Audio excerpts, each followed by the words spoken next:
The galaxy was never a peaceful place. Countless civilizations had risen and fallen, and many had left behind enemies too dangerous to be left free.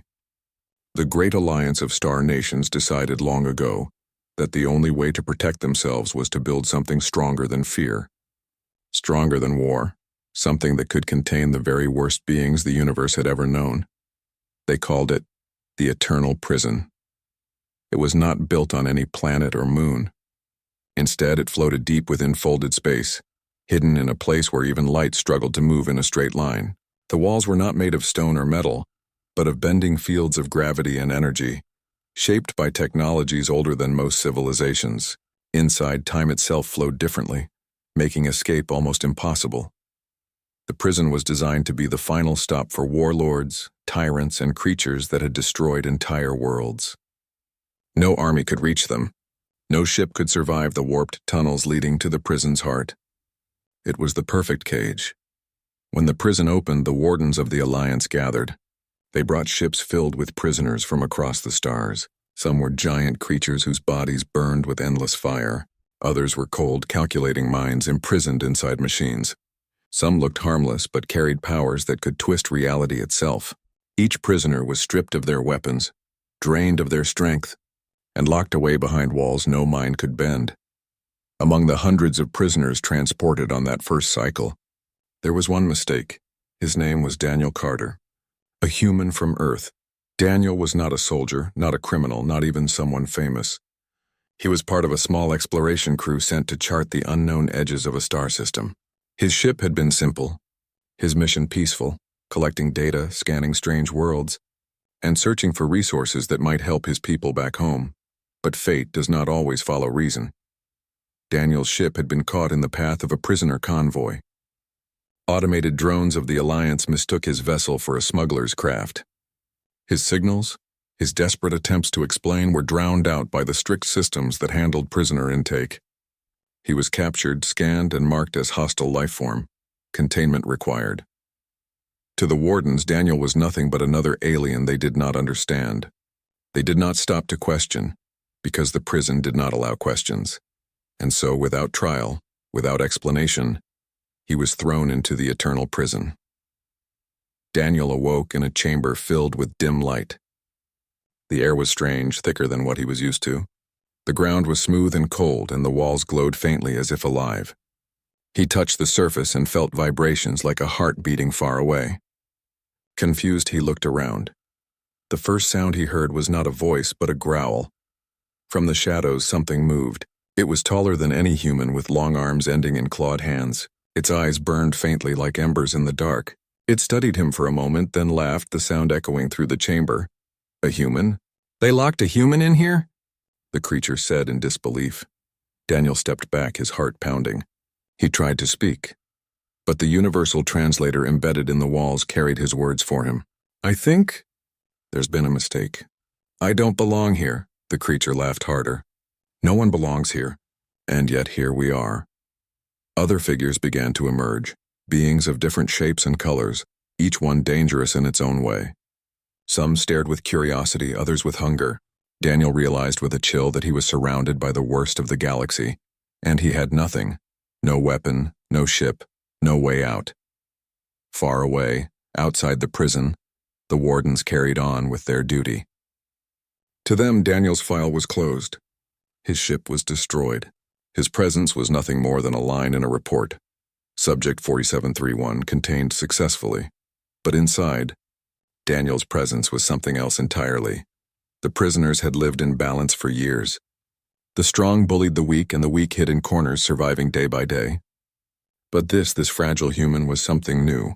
They could not decide if he was prey or puzzle. Some whispered that maybe the wardens had locked him away for a reason. Others thought he would not last a day. Daniel, however, refused to collapse under fear. He had been an explorer. Exploration meant facing the unknown, standing in front of dangers no one understood. And this prison, filled with monsters and legends, was simply another unknown. He told himself to breathe, to watch, to think. He did not know why he was here, but he knew one thing. He would not die quietly in the shadows of this place. The eternal prison had been built to hold the universe's worst. But by accident, it had trapped something different, something unpredictable, something human, and that mistake would change everything. Daniel Carter sat on the cold floor of his new cell, his back pressed against the glowing wall.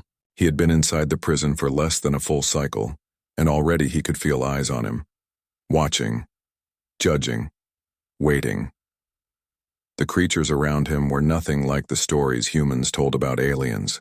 They were not peaceful explorers or wise teachers. They were predators, killers, and warlords. Some were tall and covered in sharp black scales.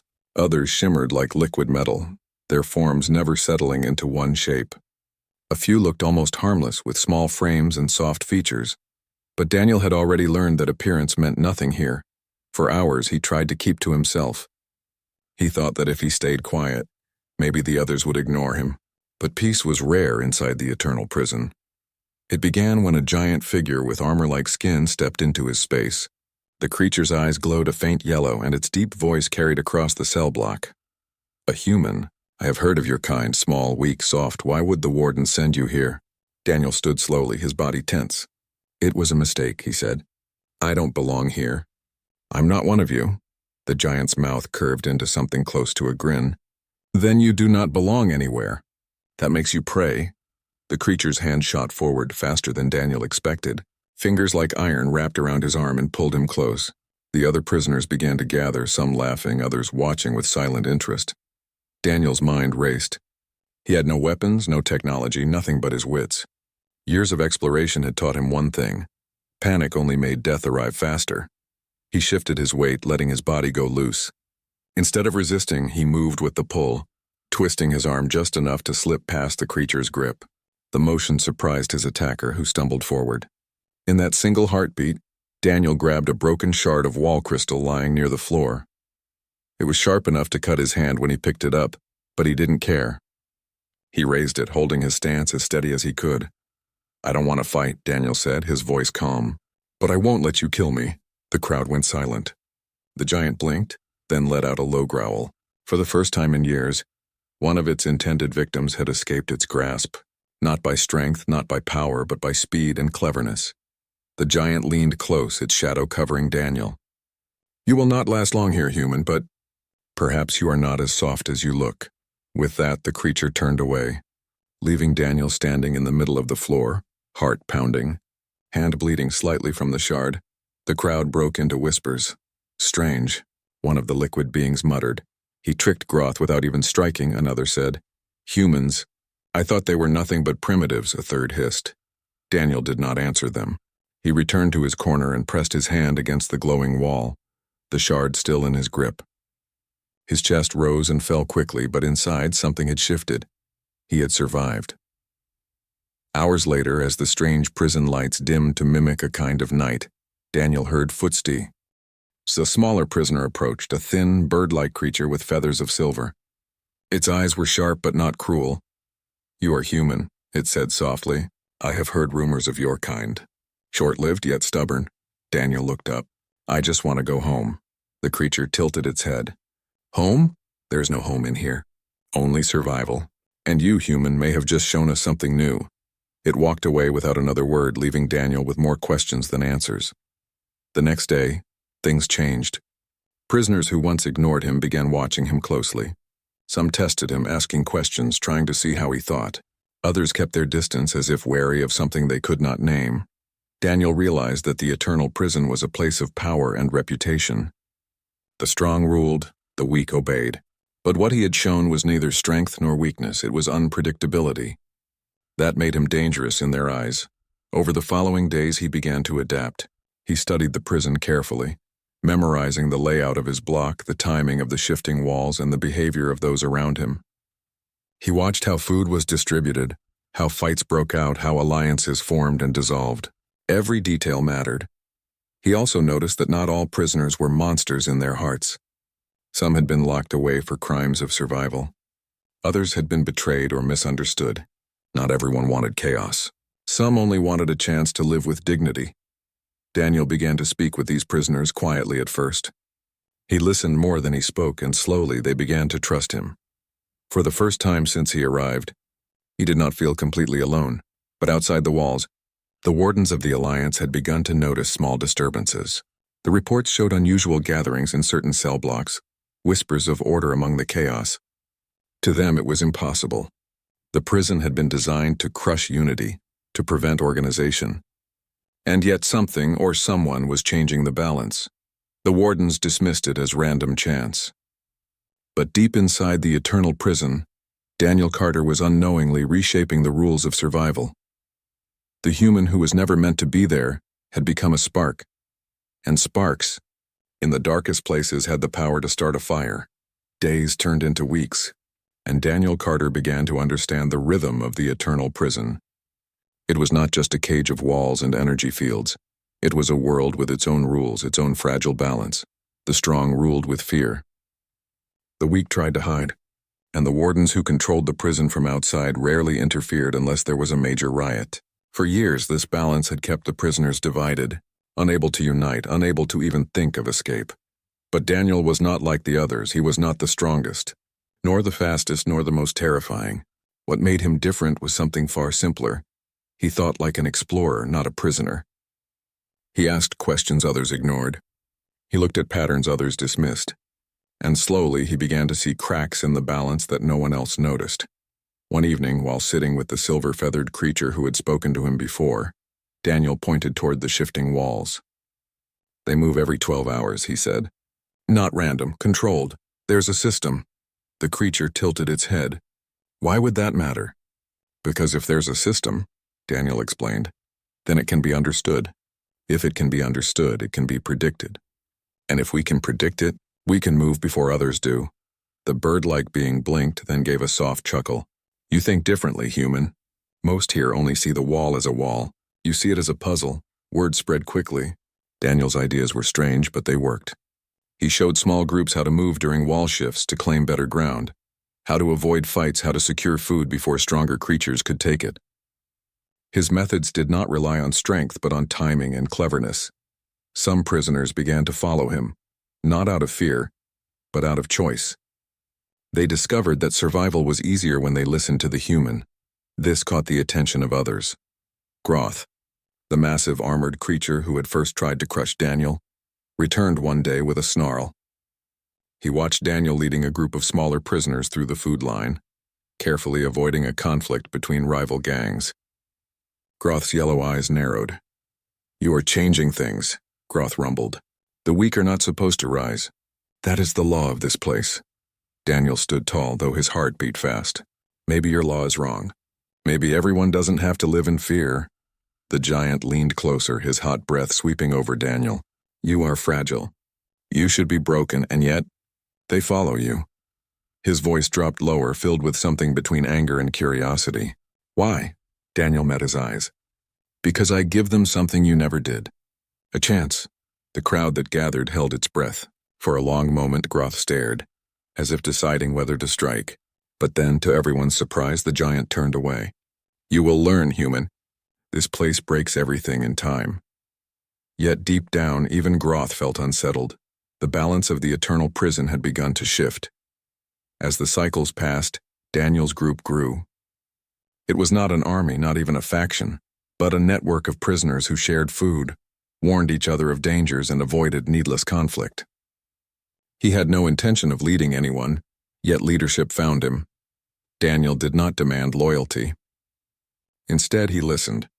He treated the prisoners like people, not monsters. Some of them had destroyed worlds, yes, but others had been trapped by bad choices or cruel mistakes. By listening, he gave them dignity, something no one else had offered, and dignity was powerful. Outside, the wardens noticed unusual activity. Their scanners showed prisoners gathering in groups that were larger and more organized than before. Meetings in cell blocks were lasting longer. Fights were fewer. The wardens found this troubling. The prison was designed to be chaos, and chaos was easy to control. But order? Order was dangerous. Still, they dismissed it as temporary.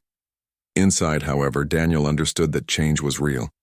He was not only surviving, he was altering the very structure of life in the eternal prison. One night, while resting against the glowing wall, he spoke softly to himself. "I didn't choose to be here, but maybe there's a reason I ended up in this place." The silver-feathered creature sitting nearby tilted its head. "Reason? You believe in destiny, human?" Daniel smiled faintly. Not destiny, just opportunity. If you're trapped in the worst place in the universe, maybe the only thing left to do is make it better. The creature thought about that for a long time. But balance, once broken, does not stay broken without consequences. Not everyone welcomed Daniel's influence. There were those who thrived on fear and cruelty. To them, the human was a threat to their power. Whispers began to spread through the prison. Some called him the fragile leader. Others called him the mistake. A few began plotting ways to crush his small network before it grew too strong. Daniel could feel the tension rising. He knew a storm was coming, but he also knew he could not turn back now.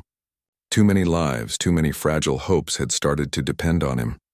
For the first time since his capture, Daniel Carter no longer thought only of surviving. He thought of building, of protecting, of leading. And far above in the hidden chambers of the wardens, silent alarms glowed red. Something was happening inside the eternal prison that should have been impossible. A human was rewriting the rules. The eternal prison had never seen anything like Daniel Carter. The human who was never meant to be there had quietly shifted the balance of power, and now that change could no longer remain hidden. It began with whispers. Whispers turned into gatherings. Gatherings turned into plans. Prisoners who had once feared each other now exchanged strategies, watched over each other, and shared information about the prison's systems. All under Daniel's careful guidance. But not everyone welcomed this change. Varnock, a towering warlord whose strength alone could crush 10 ordinary prisoners, had noticed Daniel's influence. For years, Varnock had ruled his block with terror. He had never faced anyone who could challenge his authority, and the very idea that a human, soft, small, seemingly fragile, could inspire others enraged him. "You think you can change this place?" Varnock's voice echoed across the central chamber, sending tremors through the floor. His massive form loomed over Daniel as he stepped into the circle of prisoners.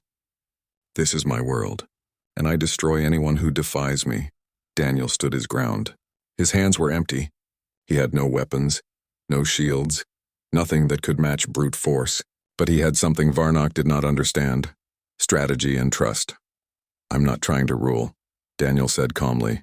"I just want everyone to survive, to live without fear. You don't have to destroy people to be strong. You can be respected for other reasons." Varnock laughed, a sound that shook nearby walls. "Respect? There is no respect here. Only power." The other prisoners held their breath. Many had faced Varnock's wrath before. Most expected Daniel to be crushed in an instant, but Daniel smiled faintly. He had studied the prison long enough to know that brute force alone was not invincible. The walls shifted at precise intervals. Energy flows pulsed through the chambers, and every trap was predictable if observed carefully. He would not fight Varnock with strength. He would fight with mind and timing. The confrontation began not with a strike, but with a distraction. Daniel's group had prepared for this moment for days. They subtly manipulated the shifting walls, luring Varnock's followers into blind spots. Varnock, enraged, swung wildly, smashing the walls around him. Every strike triggered alarms. Every roar echoed through the prison. Daniel led the smaller, agile prisoners through gaps in the energy fields. They moved like shadows out of reach, striking only to slow Varnock down. Every move was coordinated, every step calculated.